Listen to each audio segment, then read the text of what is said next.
ഇന്ന് രാത്രി 9:00 ബുഡാപെസ്റ്റിൽ ചാമ്പ്യൻസ് ലീഗിന്റെ ഫൈനൽ നടക്കാൻ പോവാണ്. അതൊരു വേറൊരു കളിയല്ല, ഒരു യുദ്ധം തന്നെ ആയിരിക്കും. കാരണം PSG ആണെങ്കിലും ആർസണലാണെങ്കിലും അവരുടെ ലീഗുകൾ അത്യാവശ്യം കൺസിസ്റ്റന്റ് ആയിട്ട് തന്നെ അടിച്ചിട്ടാണ് ഈ ചാമ്പ്യൻസ് ലീഗ് ഫൈനലിലേക്ക് വന്നേക്കുന്നത്. ഇത് കഴിഞ്ഞ സീസണിന്റെ ചാമ്പ്യൻസ് ലീഗ് സെമിയിൽ തനി ആവർത്തനം എന്നുള്ളതും ഇവിടെ ഒരു പ്രത്യേക വിശേഷമാണ്.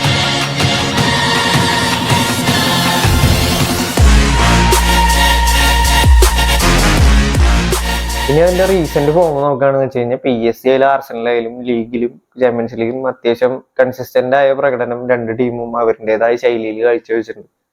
ഇനി ആർസണലിലേക്ക് നോക്കുകയാണെന്ന് വെച്ച് കഴിഞ്ഞാൽ കഴിഞ്ഞ കൊല്ലം സെമി ഫൈനലിൽ PSG കൂടെ തോറ്റൊരു ടീമല്ല ഇപ്പൊ അവരുടെ സ്ക്വാഡ് കഴിഞ്ഞ സീസണിലും ഡെപ്തിന്റെ കാര്യത്തിൽ കുറച്ച് വീക്ക്നെസ്സും കാര്യങ്ങളൊക്കെ ഉണ്ടായിരുന്നു.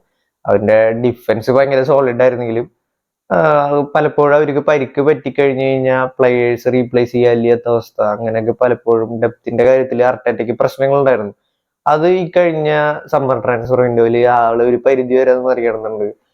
മിഡ്ഫീൽഡിൽ നല്ലൊരു അഡീഷൻ ആയിട്ട് സുബിമെന്റിനെ കൊണ്ടുവന്നു.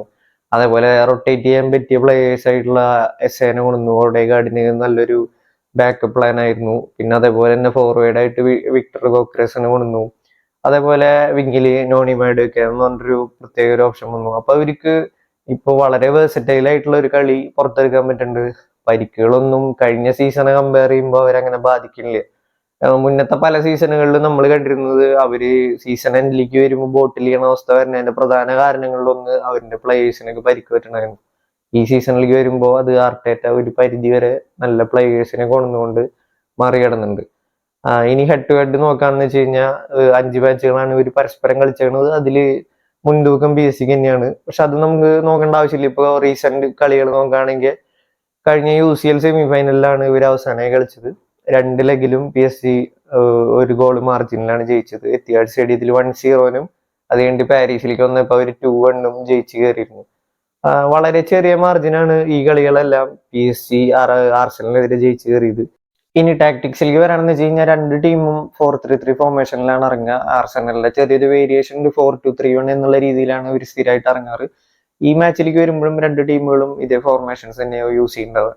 നമുക്ക് പ്ലേയേഴ്സിലേക്ക് നോക്കുകയാണെന്ന് വെച്ച് കഴിഞ്ഞാൽ ആർസണലിന്റെ ഈ സീസണിൽ ടോപ്പ് ഫോമിൽ നിൽക്കുന്ന ഒരു പ്ലെയർ അവരുടെ ഗോൾ കീപ്പർ തന്നെയാണ്. ഡേവിഡ് രായ ഈ സീസണിൽ 13 മാച്ചിൽ 9 ക്ലീൻ ഷീറ്റാണ് കൊണ്ടുവന്നേക്കണത്. ഇത് ഫോർമാറ്റ് മാറിയതുകൊണ്ടുള്ള ഒരു ചേഞ്ച് മാത്രമല്ല, അത് 2023 ചാമ്പ്യൻസ് ലീഗിൽ കയറിയപ്പോൾ തൊട്ട് ഈ റെക്കോർഡ് ആള് നല്ല രീതിയിൽ മെയിൻറ്റെയിൻ ചെയ്തുകൊണ്ട് കൺസിസ്റ്റന്റ് ആയിട്ടുള്ള പെർഫോമൻസ് ആളുടെ സൈഡിൽ നിന്ന് വരുന്നുണ്ട്.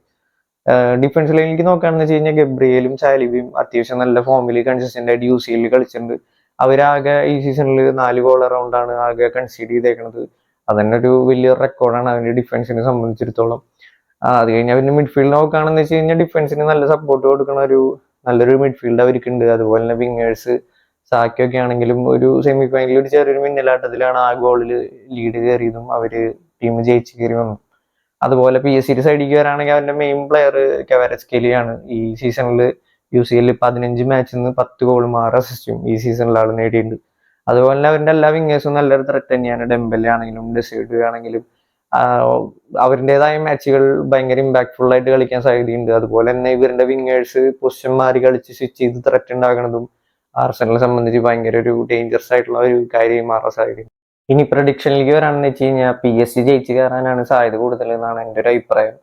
കാരണം മോഡേൺ ഡേ ഫുട്ബോളിൽ ഈ കൺസർവേറ്റീവ് ഫുട്ബോൾ കളിച്ചുകൊണ്ട് ഒരു മാച്ച് എപ്പോഴും വിൻ ചെയ്യാന്ന് പറഞ്ഞു കഴിഞ്ഞാൽ ടെക്നിക്കലി പോസിബിൾ അല്ല. അപ്പൊ അതുകൊണ്ട് അവിടെ PSG ഒരു എഡ്ജ് ഉണ്ട് എന്നാണ് എൻ്റെ ഒരു അഭിപ്രായം. പക്ഷെ വലിയ മാർജിനിലൊന്നും രണ്ട് ടീമും ജയിക്കാനുള്ള ഒരു സാധ്യതയില്ല. ഇപ്പൊ ആർസണൽ ജയിക്കാൻ ആണെങ്കിലും ഒരു 1-0 അല്ലെങ്കിൽ 1 ഗോൾ മാർജിനൊക്കെയാണ് ജയിക്കാൻ രണ്ട് ടീമിനും സാധ്യതയുള്ളത്. അത്യാവശ്യം നല്ലൊരു മാച്ച് ഇന്ന് രാത്രി നമുക്ക് കാണാൻ പറ്റുമെന്ന് പ്രതീക്ഷിക്കാം. ഇനി അവരുടെ റെക്കോർഡ്സിലേക്ക് വരാണെന്ന് വെച്ച് കഴിഞ്ഞാൽ ആർസണൽ 20 വർഷങ്ങൾക്ക് ശേഷമാണ് ഇപ്പോൾ ഒരു ചാമ്പ്യൻസ് ലീഗ് ഫൈനലിന് കാരണം ഈ ഒരു ഡബിൾ അടിക്കുകയാണെന്ന് വെച്ച് കഴിഞ്ഞാൽ അവരുടെ ചരിത്രത്തിൽ തന്നെ ഒരു വലിയൊരു ഇമ്പാക്ട്ഫുൾ ആയിട്ടുള്ള ഒരു സ്ക്വാഡായി മാറാൻ സാധ്യതയുണ്ട്. അതുപോലെ PSG ഇത് തന്നെയാണ് അവസ്ഥ. ഒരു ഡബിൾ കംപ്ലീറ്റ് ചെയ്യും. യൂറോപ്യൻ ഡോമിനൻസ് ചരിത്രത്തിൽ ഇടം നേടാവുന്ന ഒരു അവസരം തന്നെയാണ് PSG ഉള്ളത്. ലൂയിസ് എൻറിക്കയ്ക്ക് സംബന്ധിച്ചിടത്തോളം ആള് ഈ ട്രോഫി വിൻ ചെയ്യുകയാണെങ്കിൽ 3 ചാമ്പ്യൻസ് ലീഗ് എന്നുള്ള രീതിയിൽ സിദാനും ആഞ്ചലോട്ടിയും ലെവലിലേക്കൊക്കെ ആൾക്ക് എത്താൻ സാധിക്കുന്നതാണ്. അപ്പോൾ ആരായിരിക്കും ഇന്നത്തെ മാച്ച് വിൻ ചെയ്യാൻ പോണേ എന്നുള്ള കാര്യങ്ങളൊക്കെ നിങ്ങൾ കമന്റ് ബോക്സിൽ അഭിപ്രായം പറയാം. വേറൊരു വീഡിയോയിൽ കാണാൻ. Bye bye.